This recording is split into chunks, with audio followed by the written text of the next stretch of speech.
George Adam. Thank you, Presiding Officer. Can I also take this time to thank Christina McKelvey for bringing this debate to the Chamber, because I know it's an important issue to her, and I know it's an important issue to most of us in our constituency work back in our constituencies, because, as most of you know and be aware, I'm convener of the cross-party group on multiple sclerosis.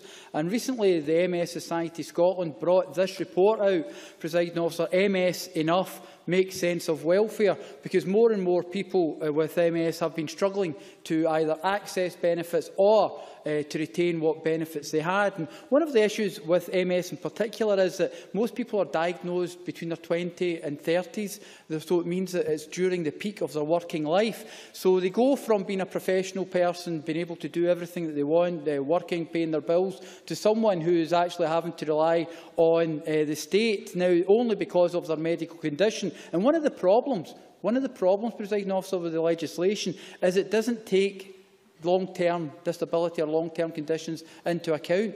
It is as if it's just a spreadsheet, and to get that person off of that spreadsheet because they need to do something else. And that's the problem that we are seeing. That's the picture that's been painted in our constituencies. And I don't think that's good enough. I don't think it's good enough for us to be going down that route. The MS Society, in their report, have said that 11,000 people in Scotland have MS, and it's a lifelong condition, and there is no cure. And when they're asking to make welfare make sense, they're saying that MS must be at the heart of shaping the system. And I would say that would be about any long-term condition, that when you're dealing with a welfare, because the whole idea of welfare is to support people in their time of need. And if we're going to be doing that as a society, then people that are disabled or have long-term conditions are the very people that we are wanting to help. And I think the system is wrong at the moment, and that's why I'm supporting Christina McKelvey. But when they did the report, they found out that 65% of people with MS agreed that without disability benefits, they would be unable to afford essential items such as food and heating.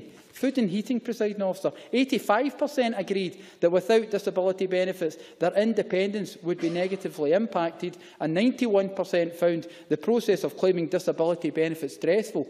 Which the irony of that is, with a condition like multiple sclerosis, is that the actual pressure of going through the system could trigger another attack and make you actually probably qualify for the PIP one day as opposed to not qualify for it. And the way the system actually decides whether a person is using PIP as an example, can the person walk 20 yards if they've got MS, 20 metres? Yes, they probably could. But they'll probably be in their bed for the next 24 hours because of the chronic fatigue that will follow on after that. So these very practical things must be taken into consideration, because this is about people and the people that we serve. So one of the things that, Presiding Officer, that MS is enough. It's difficult enough to live with it without having to deal with Westminster's so-called reforms. Morma Simpkins, the director of MS Society in Scotland, said it's simply not good enough that people in Scotland who have MS are being forced to make difficult choices between heating their homes and attending hospital appointments. That's the situation that the Tories have now got many people dealing with long-term conditions in now. And that's not what this should be about. Presiding Officer, it's not good enough for Alec Johnson to say we are where we are. That's not good enough. We're dealing with people's lives, and the quality of that life is the important aspect as well. And because of that, I follow Christina McKelvey's call to have Westminster halt these so-called reforms now.